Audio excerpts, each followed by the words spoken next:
Good morning, everyone. It's Victoria Ratton here, the founder of Oprah, and welcome to our second or day two of our Virtual Executive Assistant Conference. I know some of you have been on several sessions, so you know that I've got to do a little bit of housekeeping now just to explain how it's going to work. For the next hour. You will be muted during this webinar. There will be a Q&A with Holly, which I'll facilitate via the Q&A function, so you can pop your questions in there and I'll make sure they're raised. We'll get through as many as possible with Holly. If you're an Oprah member, you earn 2 CPD credits for your attendance on this webinar. Everyone that has attended the live version will receive a PDF certificate of attendance. Of that, there'll be an automated email that comes out from us via GoTo tomorrow with an attached PDF. If you end up watching the recording and need a certificate of attendance for your CPD or any type of programs that are similar around the world, please contact admin support epravirtual@epra.org.uk. Now, you shouldn't need a headset to listen to this, although you're welcome to use them if that's easier. And if you do develop some sound issues during this webinar, and not everybody, if I'm not getting a sense that it's a wider problem, it's going to be a local audio setting on your computer and laptop, so worth checking that. And also the old tried and tested method of log off and log back in. We're really lucky to have Holly Moore with us, the founder of Make Events. I absolutely adore this woman. She's been hugely inspirational to me since I went on this journey of setting up a business and leaving my EA career. And I know some of Holly's contacts are on this webinar, and I know it's been a real tough time for the events industry recently, but I'm really confident, you know, you're going to get through this. So that was just a message from me, but I feel really lucky given the extraordinary circumstances we find ourselves in, that we've got Holly with us today. So if you can just bear with me for a couple of seconds, I'm just going to pass over presenting duties to Holly.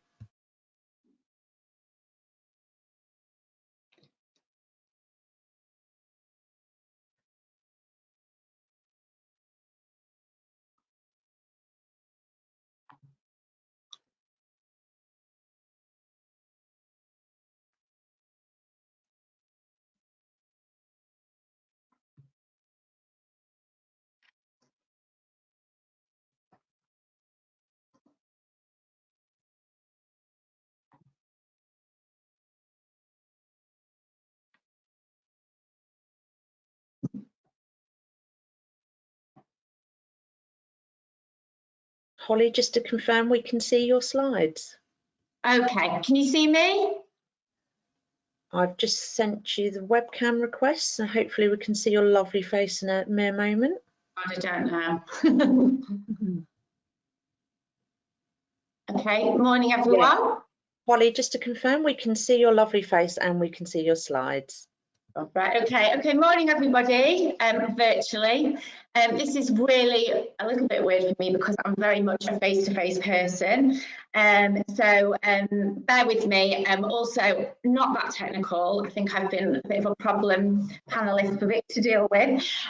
So before we begin, I just want to say virtually a huge round of applause to Victoria for organising this in such a short space of time. I've not been privileged enough to watch all the speakers, but I know that the content, from what I've heard, has been amazing. And for those of you that don't know, Vic is also a key worker for COVID-19. So she's been working all through the night, as well as putting this conference together. And I'm sure when we all clapped at 8 o'clock last night, we were all thinking of all the key workers involved in this. So very apt today as well that Oprah has announced that she's donating 10 million to the coronavirus efforts. So it's a great privilege that I can talk today about my experience. Before we begin, bit of shameless plugging.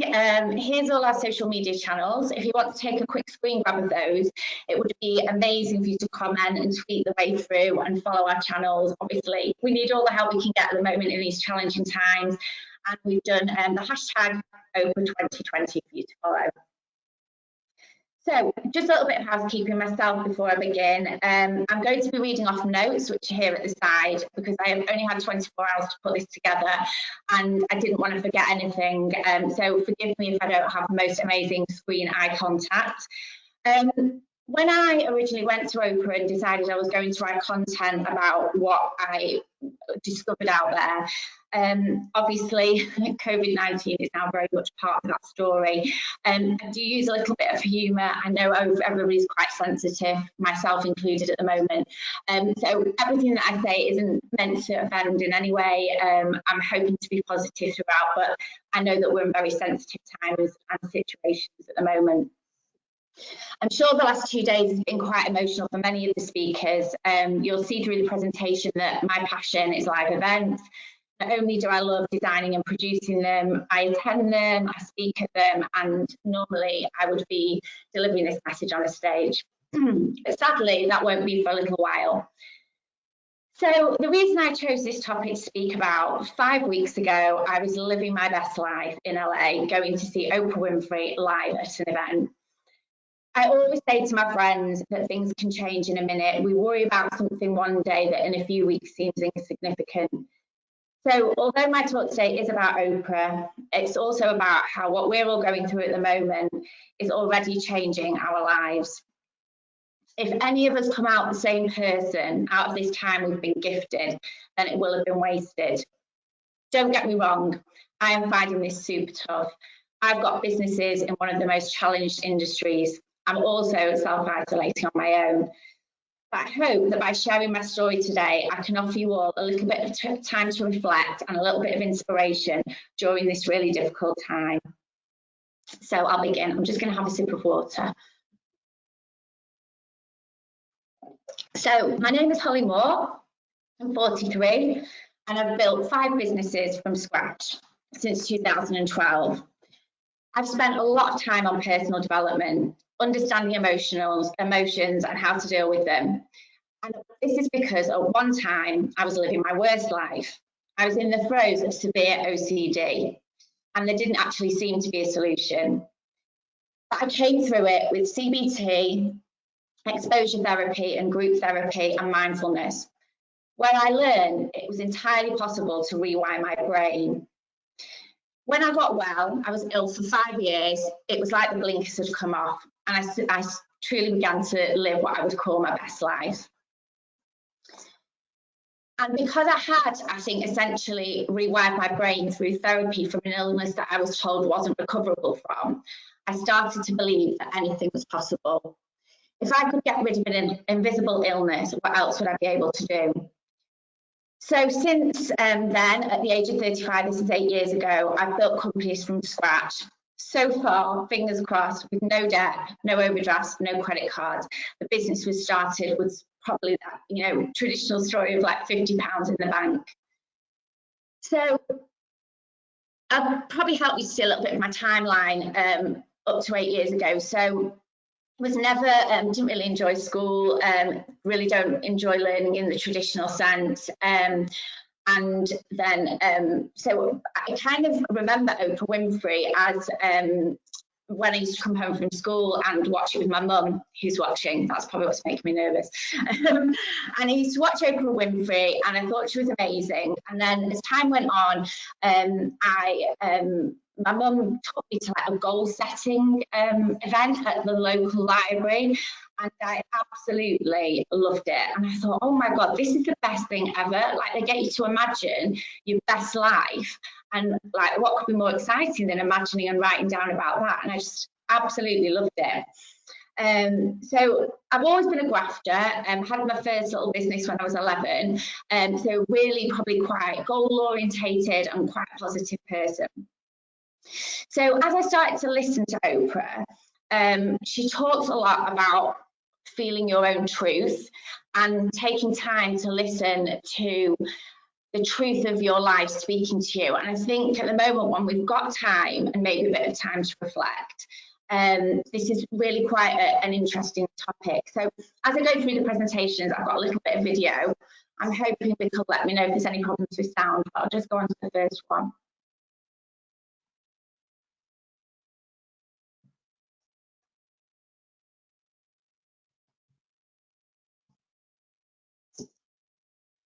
So one of Oprah's sayings is, whenever your GPS is out of kilter, trouble awaits you and your instincts are usually a compass. I don't know about anybody else, but it's certainly taken me to get a bit older to realise this and to really take a minute to listen to what my mind is really telling me, rather than getting, I guess, like sidetracked by other people's views. So when I started listening to Oprah a lot was about 2 years ago, and I couldn't shake the feeling that in my personal life something wasn't right and that I wasn't on the right path. Oprah spoke so much about being authentic and living into your true self, that I realised that my personal life was not aligned with my professional life, and I made a decision, or we made a decision to leave our marriage. So I'm always really proud of that, because my marriage ended just not because there was something better out there, but genuinely we both felt like it wasn't the right path for us. And I had this amazing professional life that I was so authentic in, and then wasn't in my personal life, and I felt like I needed to bring the two together. And as soon as that really difficult decision was made, my personal life started to align to my professional life. And even when you look at the trajectory of Make Events, you can see that, about 2 years ago, we really did start to take off. And I guess what I'm saying to you is, for both things to work, you can't be true to yourself in your personal, but not in your aspirations, or the other way around. So as soon as my personal life and my professional life became aligned, my path started to become much clearer. And at that point, I'd never journaled. And I think the reason that I hadn't journaled was because if you're not living in your own truth, you can't really write down your feelings. So I'd listened to Oprah say that she found journaling really therapeutic, and she journaled since she was 15. And so I looked up on Amazon. These are available from Amazon. All my team have got these. And you can buy a blank diary. These are Oprah's diaries. I'm a bit of a stationery fanatic, so the paper is absolutely gorgeous to try it on. And that is my actual pile of diaries from the last years.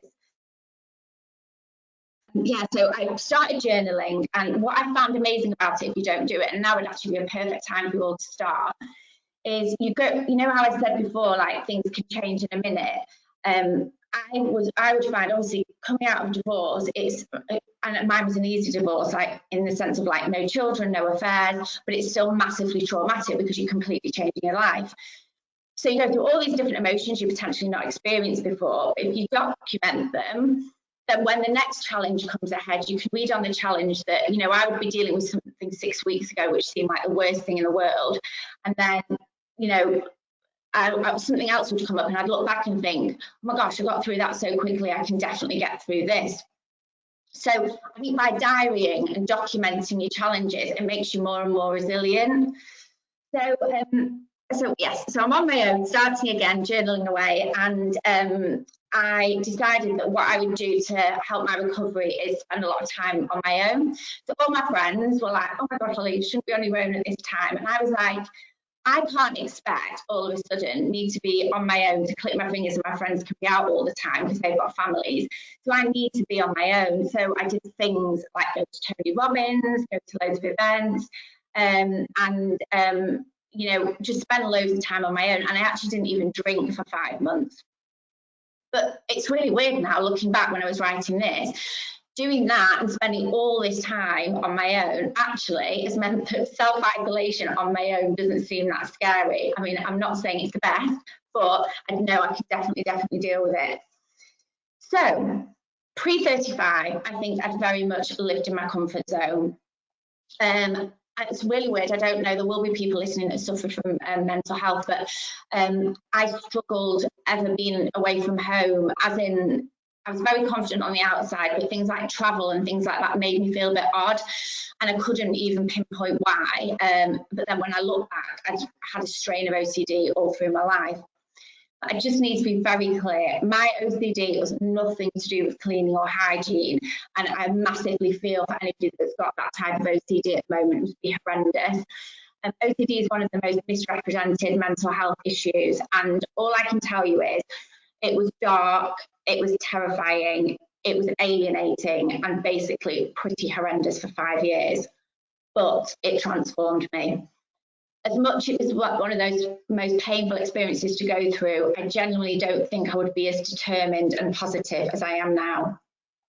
So at 35, I set up Make Events. And Make Events is an events experience agency. We deliver events for corporate companies, big brands that you would know of, to deliver a message to their employees and to their customers. Then we have Make Events Venue Finding, and I'm sure many of the PAs and EAs out there will have experienced a venue finding agency before. So when we're working normally, we're sourcing this meeting space across the globe for our clients. We have Make Events Design Studio, so we offer an in-house graphic design business, which is doing well at the moment, despite the events industry not doing well. And I have to give a little plug to the team who pulled this presentation together for me in a matter of 24 hours. We've got HM Events. So HM Events is our luxury events and party planning company, and we do events for people that have a good budget for weddings, parties and events. And then another brand that we're developing at the moment is Anything is Possible, and that's about inspiring content digitally and through live events. So we have all these 5 businesses, and then you'll see at the top the House of Make, and these are our offices in Wilmslow and Cheshire. And our offices are truly a story of our brand. And when the world is back to normal, all of you are more than welcome to come to Starbucks for a coffee, a Prosecco, or a Jaeger bomb, whatever you fancy. So I mentioned I've always been into goal setting ever since my mum took me to the library. And I honestly believe, for me personally, I don't know if any of you write goals. If I write down a goal, it is literally like I've tattooed it on my brain, and it's like I can't let myself go, and I will definitely do it. But one thing to say is, I've had people say to me before, oh, what's the point in writing goals? Because what if you don't achieve them? And I'm like, well, does that really matter? Because I have such a good time imagining that I'm going to meet Oprah or whatever. Even if I don't achieve it, I've had such fun thinking about it and planning it, which I'll come to at the end. I think that's why it shows that I've got like so much belief that things can happen. So yeah, things like I wrote down when I was younger that I was going to meet Kylie Minogue. I was an absolute mad Kylie fan. No idea how that was going to happen because I worked on reception. And then years later, I ended up organising a private party for someone. Kylie Minogue was the act. She signed all the scrapbooks that I'd so lovingly put together when I was 11 years old. So one of my other goals I wrote down was I would meet Oprah. Don't know how this was going to happen. Oprah doesn't really ever come to the UK. She's not the sort of that kind of accessible person. But then she announced her Oprah 2020 vision tour that was taking place in America at the start of this year. So it's really weird because I mentioned like I love traveling on my own, and it's normally the kind of thing that I would go to on my own, but I reached out to 2 friends. Well, I didn't even know them that well actually. So you'll all know Lily Shippen, who you can see in the middle of this slide with the dark hair, who owns Lily Shippen Recruitment, and she spoke yesterday for PAs. And then our friend Lisa Morton and her daughter, and Lisa owns Roland Dransfield PR Company.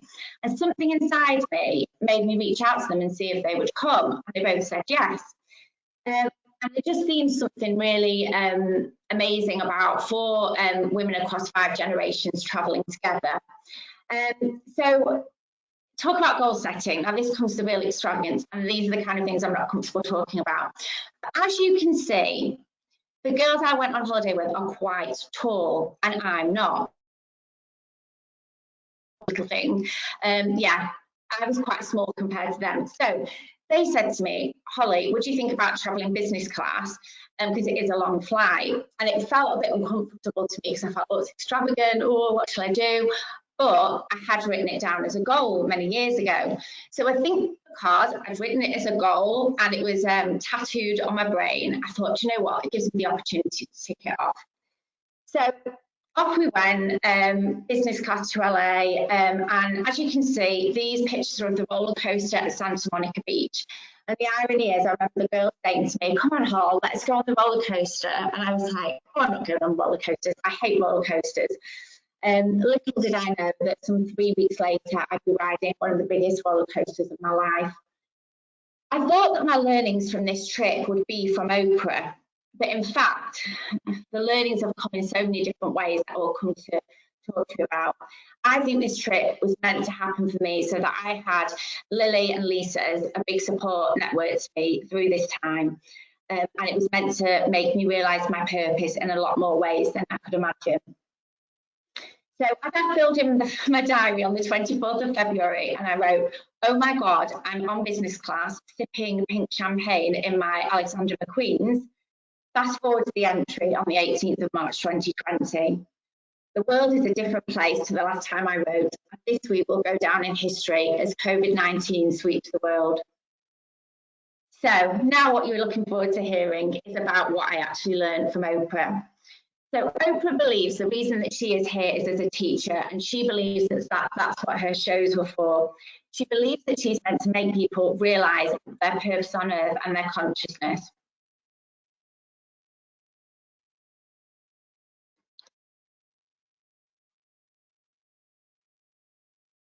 Holly, we can't hear the sound on that. Okay. If you've got, let's just turn the volume up, I think, please. Where am I turning? Sorry, guys. Where am I turning it up there? Don't worry. It'll be on your laptop or desktop. There'll be a button there. Oh, that is up. That's up to 100. Oh, okay. That's your speaker. Did you hear the first video? No, we didn't. Okay, I can skip through the videos if you want, if that makes it easier. I've got enough words to get us through, I think. Okay, That's what I love about you. Okay. Okay, so we got to Oprah, to the show, and it was the most incredible feeling. We were on the 5th row, and to actually see somebody that you've like was your hero for so many years to come on the stage was really quite magical. So we were given these like goal books, vision goal books to work through, and we had to score ourselves. So you had to score yourself across like loads of different areas, as you can see here. And these were my scores at the time, and I redid them the other day, and they've actually gone up, which is weird considering the time we're in, but I'll come to that.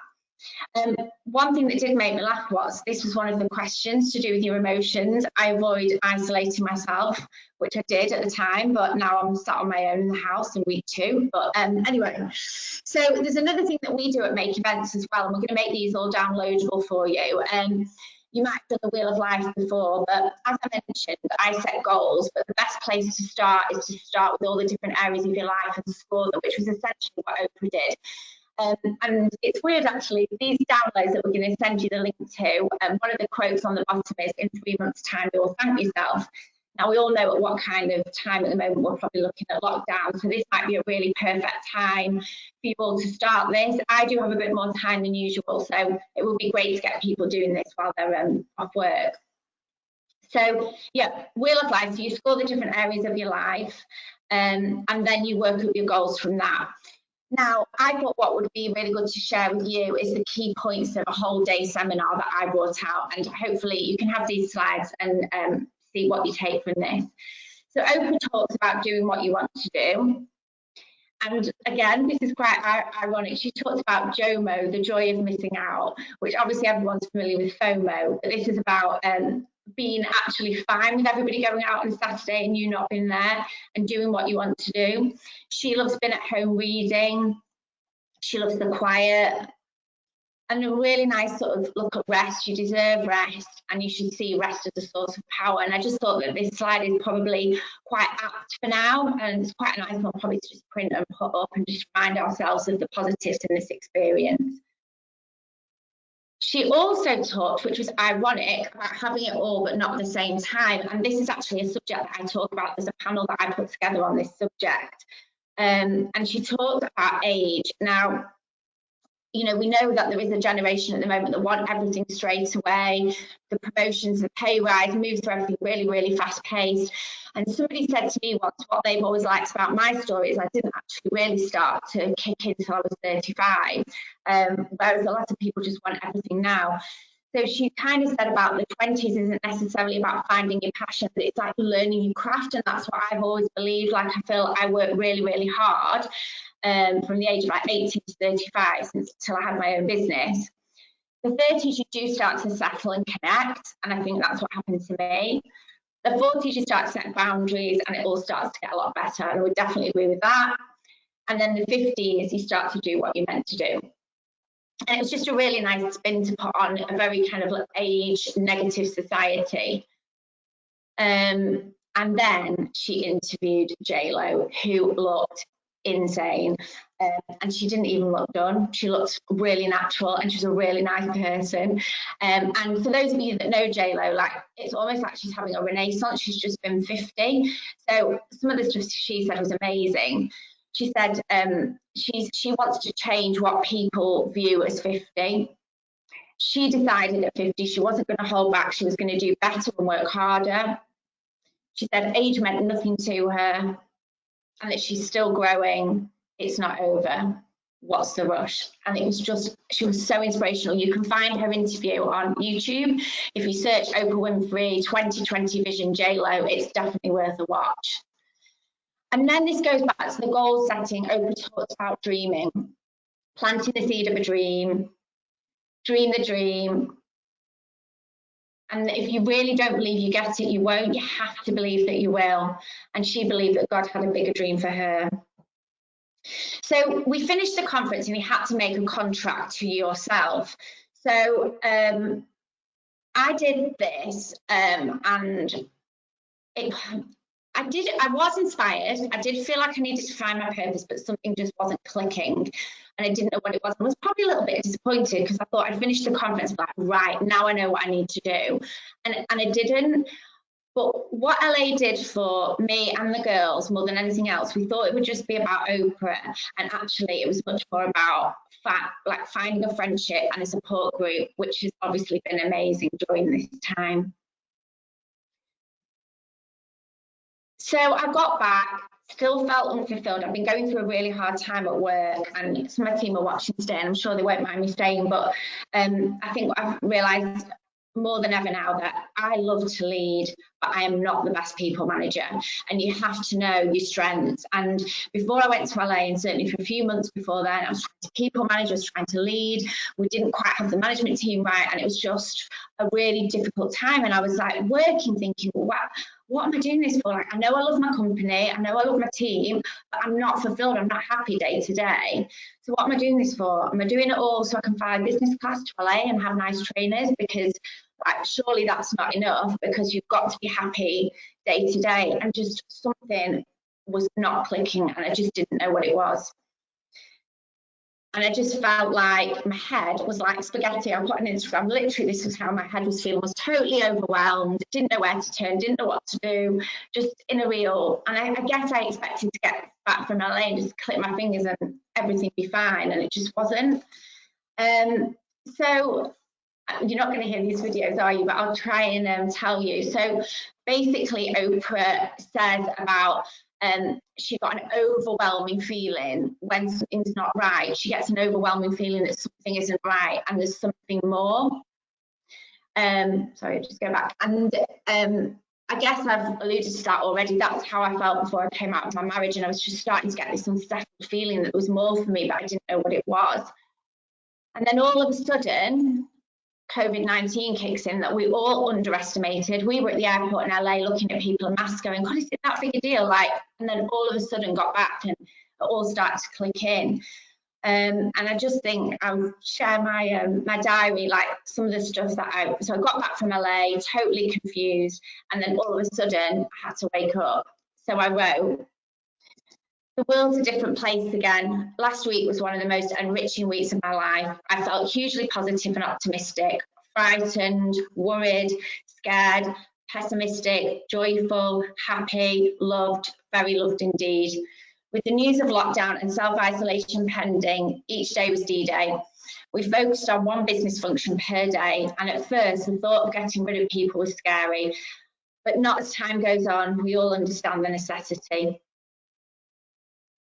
I think in 2 days we will self-isolate, and when we return, the world will be a different place. On so many levels, I have never felt so purposeful. If I shut out the noise of what's going on around me, I feel so vital that I'm leading. This is what I was born to do. I'm meant to teach people about life, about resilience and how it should be done. And I'll lead, make and HM events through this, and I'll earn the respect. I can't read the next slide because it'll make me cry, so I'll let you read it. So basically, isolation takes away your impatience because you can't see anyone and you have to live with what is, which is what we're all doing at the moment. Can't be that bit about mum, dad. So yeah, so basically we got back to work and it was literally day by day. And, you know, we saw a lot of various industries, various companies knee-jerking into the announcements. And I just said to the team, bear with me, I don't want to make any moves that I don't feel are right and that I don't feel are right from my heart. And we took everything day by day and really slowly, and they were all amazing and very patient. So we moved into lockdown week, and when I mentioned humour before, the only way that make events get through things is through humour. So just to show you a few pictures here, in the corner you've got me and Alex, who's my commercial director, observing social distance. We'd watch Boris at 5 o'clock every day and have popcorn. We had a virtual cocktail party on Instagram. One of the team's dogs came in, and we took that. So the week that I was talking about was probably Monday to Friday, and then me and Alex did an address to the team. And even though we were delivering what was quite a terrifying message that, you know, we want make events to be there at the end of it, but I can't guarantee what's going to happen to all the people that I've worked with, you know, during that time. It was horrible.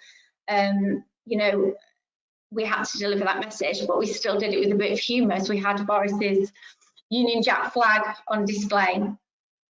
But I had to convince my team and make them believe that anything is possible and that we will get through this. And through all of this, I had the fantastic support of Lily and Lisa, who I'd been to LA with. And I'm going to show you a slide that I'm probably going to regret, and Lily is going to kill me. I have got her permission. But the weekend then that we went into lockdown, and then that's how I had to start making decisions about furlough and salary reductions. And I was breaking my heart. And I messaged Lily and I said, oh my God, this is so tough. I said, I've literally just taken a selfie of myself crying, just to remind myself how tough this is. And she said, oh my God, I've just done the same. So we sent each other our selfies. And then she sent me a picture and she went, this was us 5 weeks ago, living our best life. What the hell has happened? And we sent this picture, and I don't know why, but we seemed to have the same dressing gown on, even though we were in totally different houses. And we were just like, God, we were sat in like Beverly Hills toweling dressing gowns a few weeks ago, and now look what this has happened. But the reason that I'm showing you this picture is to show what as business owners we go through. I feel like I need to just flip back. I can't have you looking at that the whole time.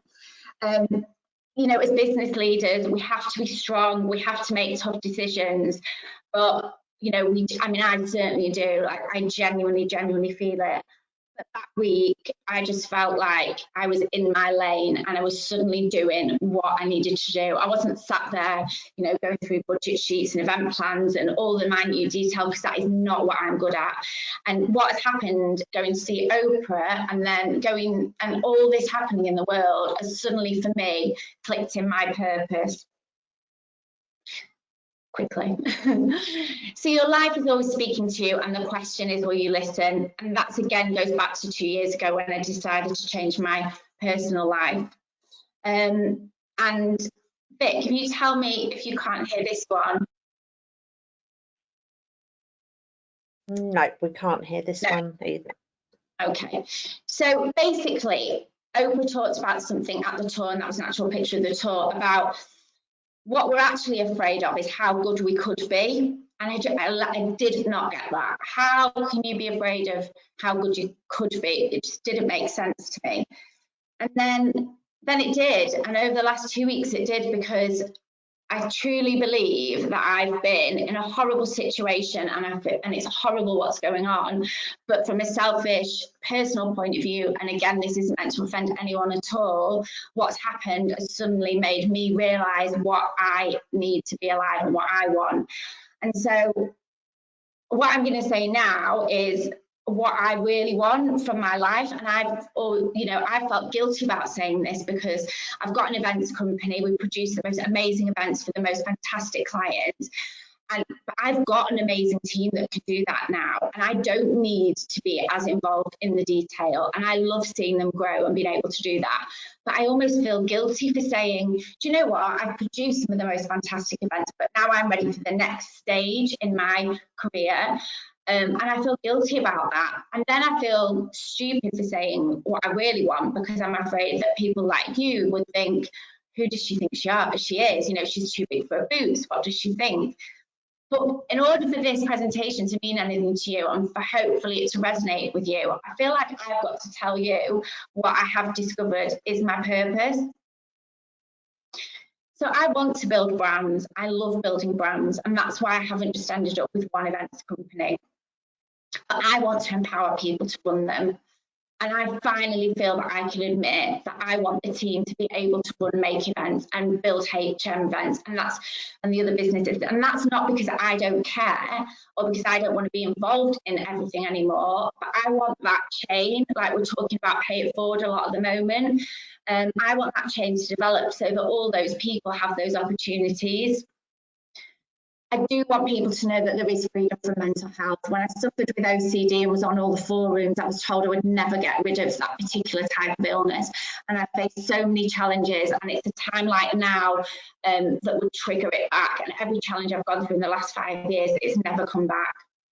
And I want to stand on a stage one day at my own conference. And I would love it to be called the Anything is Possible conference. And I would love for one person one day to say, because of you, I believed everything is possible. But for now, I've got a bit of a job to do, because I need to make sure that these businesses and all my team get to the end of what we're going through at the moment. You have to believe, if you're going to set goals, you've got to believe in it yourself. And I do believe I will get us through this. And I've just got a little slide. So when I closed the office nearly 2 weeks ago, we've got like the fake Starbucks, and we've got all these letters that we put up that we like write messages on each day. And the team haven't seen this. I'm trying not to get emotional. So I do believe we'll be back there. Anyway, this really is to say to you, you've got time. Like Make events are, our whole thing has always been like, we never have time. And, you know, I might be completely stupid. I might be doing totally the wrong thing. But I believe that now myself and my team have got the gift of time, and that we can do everything possible that we always wanted to do to set Make events up and the other businesses, so that when we go home, when we go back to House of Make, it's ready for us and we're ready to take on the world again. And I don't know when that will be. I also want people to, in this time, like listen to your truth. What are the things you've been ignoring? What are the things you want to do but you don't think you can do them? Because you can, and you've got the time to do it now. So I'm saying to you, this is a massive thing for me to have told you what my personal goals are, because I was worried about people saying, who does she think she is? But I'm having the courage to say today that this is who I am. So I hope that you've enjoyed this. I hope it's given you an insight into our businesses, and I hope if it's given a couple of you some inspirations to take what is a really challenging time in our lives and a moment in history to make the best for yourself, your families. I would be delighted if it made a difference to a couple of people. So thank you very much. Fantastic, Holly. What an inspirational woman you are. You truly, truly are. And I've got some questions for you on the panel. So a really important one that's come up actually, which I know that I asked you about because you kind of ended up mentoring me in a way, I guess. But how did you deal with financial issues when you were creating your first company? Oh, well, I mean, not compared to what we're going to go through. So what actually happened is when I set up Make events, I had in my head it would cost £5,000 to set up, because I thought I need a website and branding, etc. But what was amazing is that I got my first client pretty much straight away. So the way that events work, we've always been really good with cash flow. So I invoiced my first deposit, and it was to Late Rooms. And many of you will know Mel Sheehy, who with the Manchester PA network with. That was her company, and we used, we got our first deposit, and so I never had to borrow any money to set up the business. We always ask for payment up front, and we still do now, because we have to pay suppliers in advance of the the event. And I'm really, really proud to say that everything that we've done through the profits in the business. So we've never had to borrow anything. So I've just reinvested and reinvested, and still managed to buy nice trainers. Holly, a pressing question here. Did you meet Oprah? No, but let me tell you. So do you know that, like I said, it doesn't sometimes matter if you don't hit the actual goal. So my friend, well, Rosie, who is head of HM events, she said to me, we're a bit dramatic at Make Events, you can imagine. I've had a vision, Oprah's going to be wearing white, you're going to meet her. I was like, oh my God. So we were on row 5, we decided to get the most expensive ticket, so we were so close to Oprah. Anyway, she came on stage in white, so I was WhatsApping Rosie, she's in white, I'm going to meet her, I'm going to meet her. And she went through every single row but ours. And then, but I nearly came to it because if anyone loves Oprah, I know she's got a very best friend, Gayle King. And as we were walking out, I saw Gayle King, and normally I'm not that cheeky, and I'm, try and be coolish around celebs and whatever, but I wasn't cool at all. I pelleted it down the aisle and said to Gayle King, hi, we've come from the UK, and got my photo with her. So I felt like that was close enough to Oprah. Brilliant. I saw that photo, loved it. And for anyone who hasn't seen it yet, go and check out Holly's social media. Holly, another message here, your aspirations are incredible, and congratulations on your businesses. This person's been following you closely on social media over the years. She wanted to ask, how did you establish your business plan? Did you know you wanted 5 businesses, or did you start with one initially and then found you kind of had to split them out into different brands?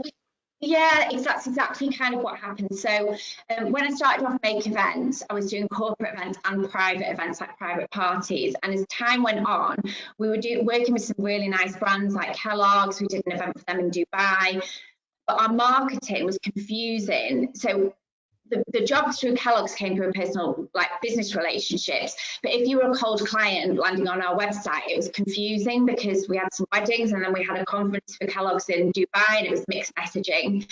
And also the pricing is different for corporate events as it is to private events. So we did a rebrand, and we decided to split the 2 brands. And so Make Events operates very differently and separately from HM Events. The venue finding started off as quite reactive on the side to an event, and then people wanting us to book all their MICE business. So, their conference space, their accommodation, that didn't necessarily have event spend attached to it. And then the design studio came about because we started to, so literally this whole presentation has been done in-house, and a lot of, apart from the original Make Events logo, all the other logos that you see there have been done in-house. So we thought as well, especially during this particular period, if live events, we know that live events are off the the radar for a bit, it's going to be virtual events like this, so content is even more important. So I hope you don't mind me doing a little plug for it, but if anybody does need support with their branding for their virtual events, or their slides or handouts or contacts, we can do all that in house, and I'd love to really keep that going while the live event space is challenged. And anything is possible is literally my passion project, and that's what I alluded to in my last slide. I really, really love this space. I love talking about learning and personal development, and I would absolutely love, I'm going to put it out there, to have our own conference, Anything is Possible conference, where I can deliver my message but bring in all the people, business leaders and people that I can interview, and hopefully create amazing live content. That is the goal. That's what I would love to do. Brilliant. You mentioned, and I think a lot of us, men or women, have had this same statement in their head: who does she think she is? And that's resonated with a fair few people. And one person in particular said they've suffered for years from feeling like an imposter, and they've self-sabotaged their own career a number of times. And they've been really, really inspired by you today, and are starting again at 41. But imposter syndrome, it's a really, really difficult thing to get over, isn't it, in business, or whether you're an EA or PA. It's a massive thing in my profession. It's a massive thing to me as a business owner as well. Yeah. How do you kind of recognise it? And because it does it keep resurfacing? Now, I mean, the virus notwithstanding, but does it keep popping up? Do you block out competitors? Are they hot points? Yes, I think it changes as you develop. So initially, it's ironic really, I was a proper in-betweener at school. So I was not cool, but I wasn't completely geeky. I was in the middle. So when I started in the event space, I felt a bit uncool. I mean, the team will probably say, yeah, that's definitely right. But yeah, and so I used to like look at a really classic example. I used to look at all the Coronation Street stars at that time and be like, oh, I would never be cool enough to do a party for them. And then for the last couple of years, we've done Emmerdale and Coronation Street summer party. And that's what I mean about not worrying about things. Because if you told me that straight at the beginning, but that's because I've built my confidence. I've always had a business coach. So he really coached me through that, feeling like an MD. And I think going back to that about who does she think she is now, I think it's different for me now. So just to put it into context, I absolutely know I could pull that Anything is Possible conference together. I know I could make it amazing. I know I could get good speakers. I know I could do really good content. The look and feel of it would be amazing because I've got such a fab team that would add to the creativity. I know I could do it, but what I'm scared of is telling someone that I want to do it and be, you know, because it is a little bit centre of attention. It is your ego. I'll be honest about that. So I guess I don't want people saying, oh, who does she think she is, like doing that? She must have, she must love herself, blah, blah, blah. Because it's not about that. It's just about what like sets me on fire, and doing that sets me on fire. So I think to myself, do I keep living a little bit not reaching my potential because I'm worried about people thinking I'm too big for my boots, or do I just fight through that and start to do what I really love, which allows all my team to do what they really love, because they want to climb up the chain as well. They want the opportunity to manage and lead within Make Events and the other companies. Does that make sense? Yeah, absolutely.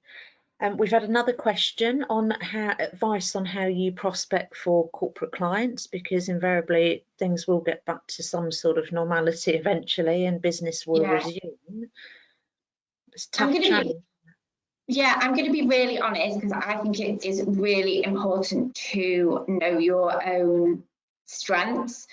And I've just taken on a sales mentor. I haven't started with him yet, actually, with everything that's happened, because my natural disposition is not really massively proactive sales. I'm much more about like longer relationships or working with brands I love. So I'm probably guilty sometimes of like, oh, I really want to work with this brand, and not actually researching whether they've got budget spend or not. I just really want to work with them. Sometimes that's been amazing because I've ended up working with like Vimto, the Hut Group, My Protein, brands that I really love. But actually that's my area of development, if I'm honest, at the moment. I want to become much more strategic in my sales approach.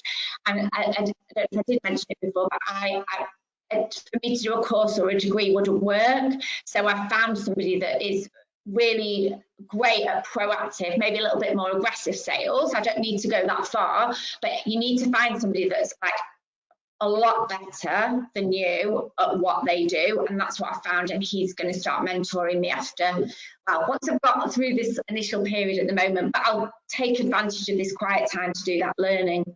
Yeah, a good time for that.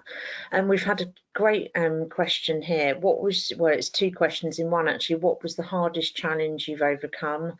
And also, the same person has asked, what's been your favourite event to date?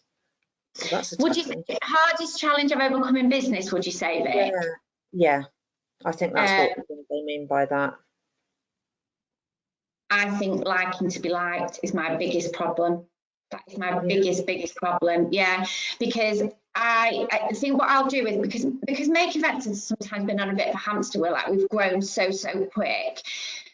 Sometimes when we've had like negative feedback off clients, I feel massively guilty about that. And because I feel like, oh, did I train the team on that? Did I tell them about that? Did I not? And then I find it uncomfortable to give feedback because actually I'm blaming myself for the fact that that's happened, and that can cause problems. So I think that stems from liking to be liked. And I think what's happened in the last few weeks, I had to make emotional decisions, not caring if it meant that somebody liked me or not, because what I'm actually doing is for the greater good of the business and the greater good of everybody's jobs. And actually, it's been a massive learning curve for me, because cutting out that emotion, making the decisions, I think I'm right in saying that the team massively respected me for that in the last few weeks. And then what's the second part of that question? The second part was, what is your favourite event to date? I know that's going to be a tough one to answer. Yeah, I won't say Kylie, because that would be the obvious one, because I love her. I'm going to say it will change year to year, but we've just done a huge event for an anniversary. It's like, I can't remember now, well over 1,000 people. And we had Dermot O'Leary and we had Jamie Cullum, and that is an event that normally I would have run and not let anybody have a look in. And one of my team, Emily, ran that event with the support of her senior at that time. But essentially, she ran that event. And that feeling, I remember stood with her watching Jamie Cullum on stage and just been like, you've got to be so proud of yourself. Like, so that's what I mean. I think you grow and develop. And I think for me, it was seeing that there's somebody that's was brought into the business as a junior that ran one of our biggest events, and that was massively fulfilling. Brilliant. What someone else has asked, what were you doing before events, and do you have any advice for anyone that wants to move into the event industry and become an event professional? Yeah, I mean, to be honest, as I mentioned, I've very much worked in my comfort zone. So I actually worked, I did retail management after school, but then I worked in a golf and leisure club and worked my way up, like was receptionist, duty manager, personnel, and then got into event manager that way. But very, very, a local venue, 200 people. But then, kind of, I'd say when my career kicked in, I went to AstraZeneca Pharmaceuticals and I headed up their employee engagement events. So that's why my massive passion is employee engagement events, and make events. We do our own conference, we do all our own internal events, because we believe if we're going to tell you, the customer, that you need live events to communicate a message, that we need to be doing that ourselves. So that's what I was doing before. Advice getting into events. So it's going to be a tough arena to get into now, because unfortunately there will be businesses that don't survive. So there's going to be a massive pool of talent available, which there's going to be a lot of people wanting jobs. I know the freelancer market is massively suffering at the moment. But let's say that wasn't the situation and you're talking to me 8 weeks ago. It is a very, very attractive space to work in, because it looks fun, it looks glamorous, it looks exciting, and it is all of those things. But it's very, very hard work. I'm going to be honest, if I get a CV with event management on a degree, that's not what I look at. I either look for somebody that's worked within the event space and that has worked maybe in a place or for a brand or an agency that I'm excited by, so I feel that they can bring knowledge to the team.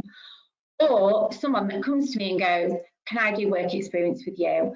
And we've had a girl, Courtney, is at the forefront of my mind at the moment, a girl called Courtney, who basically chased me down on Instagram, and we were really, really busy, and she mithered me, and I said, I'll have a coffee with you then at the weekend. So we went for coffee, and I gave her, I think she worked work experience for about 6 weeks, I can't remember, and we would have absolutely offered her a job, because she proved herself in those weeks, and she was absolutely brilliant, and we were in talks with her about a job, but obviously with what's happened we can't. So that's what I would say. If you're going to completely change your career, and you've got to be mindful, you would take a step back, because I would never put somebody in a senior role that hasn't had the experience. So financially, potentially, you've got to take a drop. And events agency work is so different than organising an event as a client. It is a completely different experience. Brilliant experience. There's a question that's come from a PA now. She's been a PA for over 25 years. She's not loving it anymore, and she feels she has total spaghetti head. But she's not. I'm so glad that made sense. Yeah, but not sure what to do to clear it, and any tips. And I think obviously you've been through some tough times and redefined yourself and what you want out of professional life. So I think that's why that question's come in. Yeah. Well, you've got time at the moment to reevaluate. Perfect time to reevaluate. I don't know who this person is, but I'd be happy to have like a half-hour Zoom or something with her to have a chat, because you know, just sometimes you need someone to ask you the right questions to kind of get to the right answers. And I've got some books and things you can read. I don't know how old this person is, but it is never ever too late to change. Just look at J-Lo. Yeah. Oh, I know. Fantastic. Was it Super Bowl as well? I saw her Oh, perform recently. yeah. Yeah, made me want to get down to the gym. Holly, we've had another message. Love your story and all the work you guys do at Make Events. Oh, This person works in marketing and events, and she's really ambitious, but sometimes struggles with confidence and decision making. Do you yeah. have any advice on overcoming this? I do think having a coach really helps, and I always tell the story when I talk about the story of Make Events. When I went for excuse me, freelance for a year before I set up Make Events, and my annual salary at 35 that I was earning was £18,000.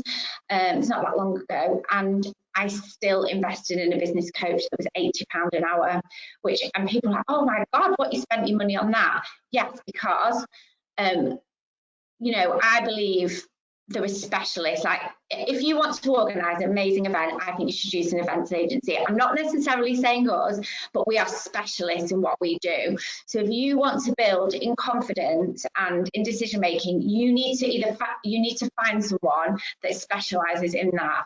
And I think free mentors are great, and that people that say that they can help you, but at the same time, if you're not paying somebody, you can't really demand their full attention. And I think when you're paying somebody, you do have that full attention and somebody that can help you. So I would say investing in a coach or a mentor would be the best thing to get through that. Then they can get into your head a little bit more.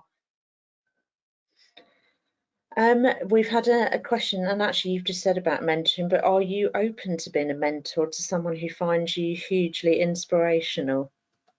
Well, this is what I would absolutely love to do, because I love developing people. So I guess I didn't feel like I could say it before, because there is stuff that we need to change at Make Events.